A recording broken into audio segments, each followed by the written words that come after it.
Terima kasih atas kesempatan yang telah diberikan kepada kami. Di sini kami akan menyajikan hasil dari poin-poin dari materi 2.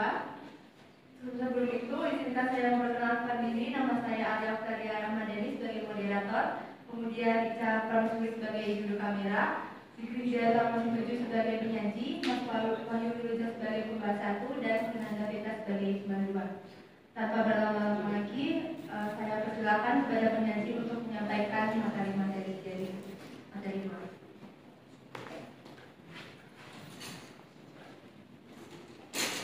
Assalamualaikum warahmatullahi wabarakatuh. Pertama-tama terima kasih waktu yang kesempatan diberikan kepada saya untuk menyampaikan materi 2 terkait konflik sosial perebutan lahan perkebunan. Konflik adalah suatu permasalahan dikarenakan perbedaan pandangan antar pihak. Konflik itu beragam, salah satunya konflik sosial yang menyebabkan ketidaksesuaian kepentingan pada masyarakat.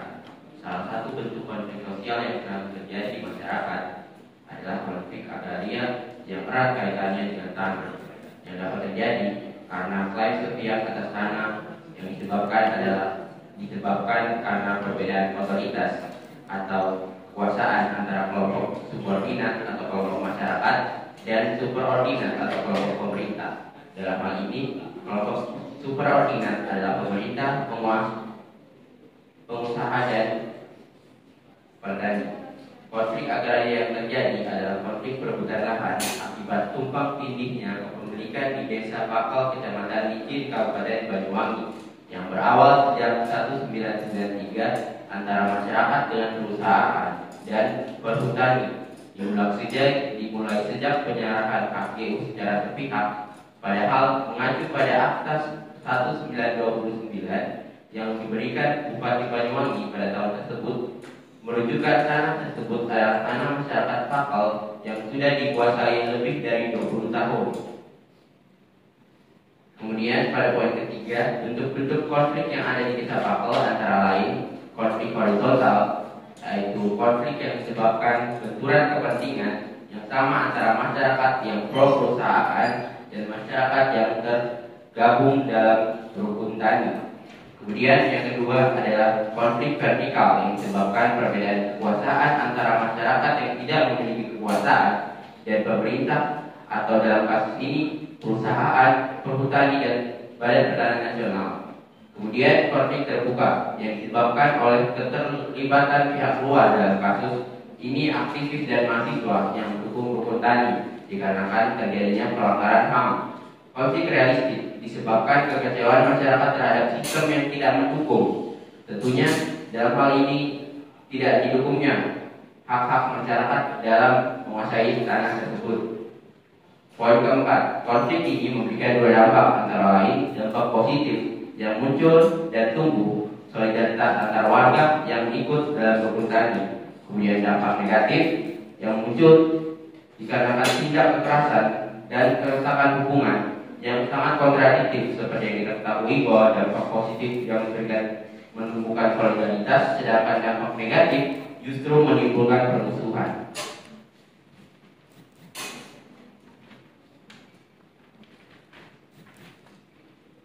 Dan kemudian pada poin terakhir, poin kelima adalah upaya-upaya dalam mengatasi konflik pada kasus tersebut, yaitu pertama adalah koalisi atau penangkapan warga oleh pihak kepolisian yang pada tahun 2000 menyebabkan Desa Pakal dijuluki sebagai desa janda karena sebagian besar petani laki-laki diculik atau melarikan diri. Kemudian kedua, konsilasi atau upaya ganti rugi yang gagal mengingat perjuangan rukun tani Desa Pakal yang dilakukan secara turun-temurun dan bertahun-tahun, yang menyebabkan para rukun tani tidak puas dengan ganti rugi yang diberikan oleh perusahaan. Kemudian pada selanjutnya adalah mediasi, upaya mempertemukan dua belah pihak yang tidak membuahkan hasil, tentunya karena para rukun tani kembali lagi tidak merasa tidak cukup dengan ganti rugi, dan upaya-upaya yang telah dilakukan untuk memperjuangkan hak-haknya tidak sebanding dengan hasil yang akan dia dapatkan. Dan terakhir adalah upaya adjudikasi atau upaya hukum yang diambil oleh rukun tani Desa Pakal dikarenakan kurangnya upaya-upaya dari pihak perusahaan dan pemerintah untuk menyelesaikan konflik agraria tersebut. Dan upaya dan keempat poin di atas yang saya jelaskan dapat dilihat bahwa konflik agraria khususnya tumpang tindihnya penguasaan lahan menunjukkan bahwa tumpang tindih ini mencerminkan ketidakadilan. Reforma agraria sebagai bentuk perlawanan dari ketidakadilan dan ketimpangan atas hak-hak terhadap tanah diharap menciptakan kesejahteraan dengan melegalkan pendudukan tanah dan berdampak pada perubahan struktur kekuasaan. Sekian dari saya kembalikan ke moderator. Baik, itu tadi poin-poin yang disajikan oleh penyaji. Kemudian langsung saja untuk membahas satu lagi itu dipersilakan.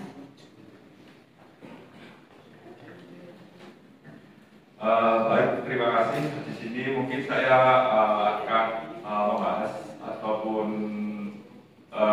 sebenarnya memberikan informasi lebih terkait dengan poin nomor 2 ya, dari Mas Zikri yang tadi menyampaikan bahwa konflik ini sudah terjadi sejak tahun 1993 dengan masyarakat mempertahankan Akta 1929, yaitu akta dari Bupati Banyuwangi. Bahkan akta ini aja terbitnya itu sebelum kemerdekaan. Tapi perlu dilihat bahwa pada tahun 1993 itu adalah masa Orde Baru, di mana tadi disampaikan oleh Pak Aristiono. Di situ juga pada masa itu terjadi pada era Orde Baru terjadi di mana pemerintah saat itu gencar-gencarnya menarik investor dari asing. Bahkan saat itu juga sempat ada investor asing yang dipercaya bahwa apabila investor itu menginvestasi di Indonesia maka akan menarik investor-investor lainnya. Tapi saya lupa itu namanya siapa. Nah, terkait itu juga perlu dipertanyakan lagi. Ini kan konflik sudah terjadi selama kurang lebih berarti 30 tahun ya. 30 tahun. Nah, sebagai rahasia umum juga bahwa konflik itu kadang tidak terselesaikan karena pemerintah sendiri kurang mendukung adanya penyelesaian konflik. Di mana di sini dalam penyelesaian konflik kan yang mempunyai otoritas tertinggi itu sebenarnya adalah pemerintah. Apabila pemerintah bisa turun tangan langsung menyelesaikan, mungkin konflik ini tidak akan terjadi berlarut-larut ya. Tapi juga menjadi rahasia umum bahwa mungkin adanya juga politik klientelisme atau kita tahu bahwa pemilu itu kan memerlukan adanya anggaran yang sangat besar. Nah, anggaran-anggaran ini ataupun uang-uang pemilihan ini kadang itu hanya bisa disediakan oleh atau didukung oleh korporasi-korporasi besar. Nah, itu yang menimbulkan elit lokal maupun elit politik itu memiliki simbiosis mutualisme dengan korporasi-korporasi. Maka dari itu timbul juga tadi disampaikan adanya kriminalisasi dan lain-lain. Nah, hal-hal seperti itu kan hanya bisa dilakukan oleh otoritas tertinggi, yaitu pemerintah. Ya, saya tidak menyampaikan bahwa di sini pemerintah melakukan hal-hal tersebut ya. Cuma ini asumsi-asumsi yang saya miliki. Mungkin itu yang bisa saya sampaikan. Terima kasih. Wassalamualaikum warahmatullahi wabarakatuh. Baik, itu tadi tanggapan dari pembahas. Kemudian langsung saja untuk penyaji silakan menanggapi. Tentunya saya setuju dengan poin-poin bahwasanya konflik agraria di Indonesia didasari oleh kepentingan politik dan penyelesaian yang tidak selesai dan berbagai konflik bahkan tidak selesai sampai hari ini.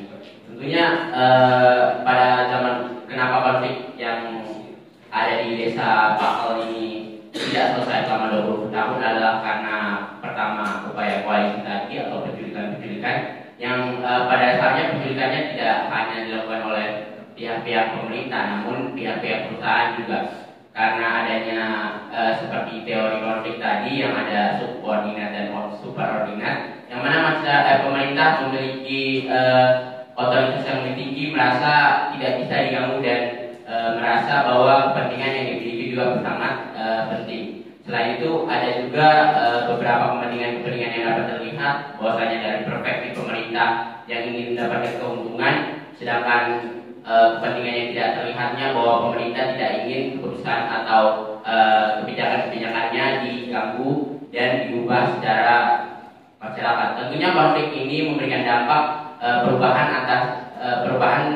antara komponen-komponen masyarakat yang bisa bahkan terjadi perbaikan antara komponen-komponen dan kebijakan-kebijakan tersebut. Nah, pada tahun tersebut juga banyak terjadi penculikan serta kekerasan yang dilakukan oleh TNI Polri atau aparat penegak hukum yang pada saat itu mereka sampai tidak diadili dikarenakan kegiatan padahal mereka telah melakukan kekerasan atau pada rukun tani desa Pakal.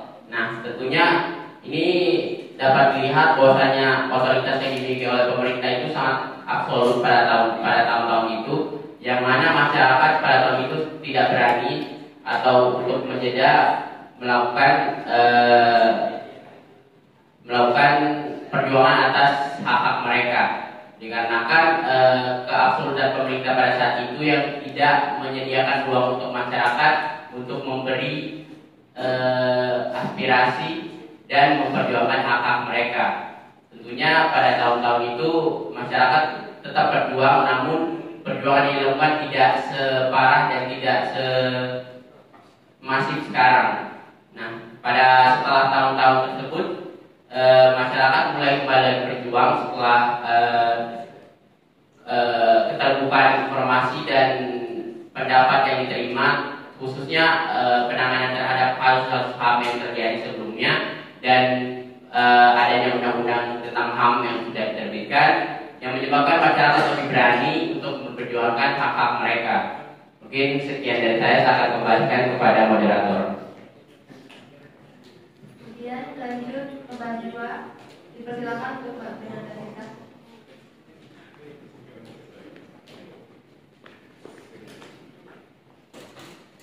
Terima kasih atas waktunya. Di sini saya mau berkomentar dengan dari poin 4 sama 5.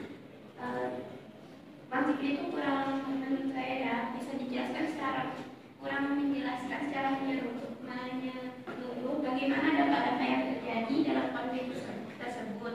Nah, dari dampak itu kan dituliskan ada upaya-upaya atau solusi yang dilakukan pada bagian tersebut juga tidak dijelaskan secara detail tentang upaya yang diberikan. Seperti itu mediasi itu dilakukan bagaimana dan siapa saja. Terima kasih. Saya silakan pada penyaji untuk menanggapi pembahasan dari Mas Dua.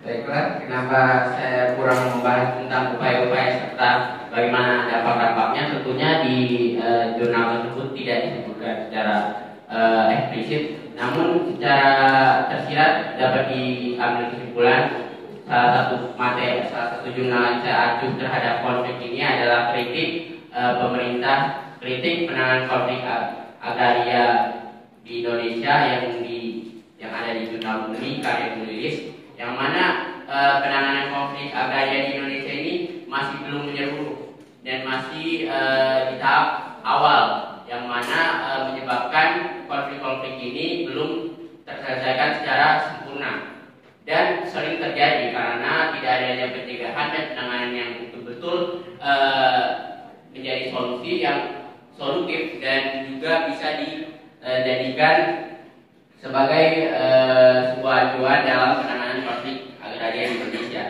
Nah, di karya tersebut juga disebutkan bahwa perlunya penanganan yang lebih holistik terhadap konflik agraria di Indonesia untuk menyelesaikan konflik-konflik tersebut tidak hanya secara yang tidak menyeluruh seperti tadi, namun penanganannya lebih menyeluruh dan dilakukan pencegahan sebelum terjadinya konflik tersebut. Walaupun dalam kenyataannya bahwa saat ini konflik-konflik agraria ini masih banyak yang belum terselesaikan, khususnya yang dibahas pada jurnal tersebut. dikarenakan adanya pengulangan kembali dan ketimpangan antara kekuasaan yang dimiliki oleh masyarakat dan pemerintah yang memiliki kepentingan masing-masing. Dalam hal ini pemerintah punya perspektif untuk mendapatkan keuntungan, sedangkan masyarakat memiliki perspektif untuk minimal menjalankan kehidupannya sampai dia bisa mendapatkan kesejahteraan. Tentunya pemerintah juga ingin menciptakan sebuah kesejahteraan, namun berbagai cara-cara yang dilakukan oleh pemerintah kurang dirasa solutif untuk masyarakat, dikarenakan cara-caranya kadang membuat masyarakat kehilangan hak-hak atas mereka, seperti halnya untuk kasus di Desa Bakal ini yang sebenarnya pemerintah memberikan lahan pada perusahaan dan perhutani ini dikarenakan perusahaan dapat memberi keuntungan yang lebih dan juga menjadi pembuka lapangan pekerjaan bagi masyarakat. Faktanya masyarakat Desa Bakal tidak hanya berada di perhutani, namun juga ada yang bekerja di perusahaan-perusahaan tersebut, yang menyebabkan adanya dua buah masyarakat yang saling berkonflik secara horizontal, yang mana masyarakat yang pro terhadap perhutani yang selalu memperjuangkan hak-haknya terhadap tanahnya, dan masyarakat yang pro kepada perusahaan dikarenakan itu tempat kerja mereka. Hal ini dapat dilihat bahwasanya konflik tidak hanya ada antara orang yang lebih tinggi dan lebih rendah atau superordinat dan subordinat, masyarakat dan pemerintah, namun juga antar masyarakat yang mana memiliki kepentingan masing-masing, antara lain kepentingan untuk menyejahterakan hidupnya dan kepentingan untuk memperjuangkan hak-haknya. Dapat dilihat bahwasanya tentunya konflik agraria di Indonesia masih memiliki banyak permasalahan yang perlu dibenahi, khususnya pada penanganan dan pencegahannya, yang mana ini sebagai PR bagi pemerintah untuk meningkatkan kebijakan-kebijakan yang tidak hanya menguntungkan para investor yang menghasilkan keuntungan, namun juga memperhatikan hak-hak yang dimiliki oleh masyarakat. Seperti yang kita ketahui sendiri bahwa saat ini pemerintah sedang gencar-gencarnya memberi atau membuat kebijakan yang mana pemerintah membuat salah satu program-program yang mana mengumumkan pemerintahan yang pada saat ini, dikarenakan kemudian pemerintahan ini butuh banyak anggaran yang karena hal itu anggaran efisiensi. Karena itu pemerintah harusnya tidak mengumumkan, namun lebih memotong ke atas bukan memotong yang bawah, dan perhatikan hak-hak masyarakat dari masyarakat yang seperti pada kasus tersebut masyarakat perhutani, dan juga memperhatikan hak-hak dari para perusahaan. Jadi pemerintah juga harus mementingkan antara keseimbangan antara masyarakat dan perusahaan. Hal ini mungkin bisa jika pemerintah lebih memperhatikan dan lebih menyeimbangkan antara kepentingan tersebut, tidak hanya kepentingan antar pemegang kekuasaan, namun kepentingan hak dan kewajiban sebagai pengambil kebijakan. Terima kasih. Demikian diskusi dari materi 2 kita pada pagi hari ini. Bila ada kesalahan mohon dimaafkan. Wassalamualaikum warahmatullahi wabarakatuh.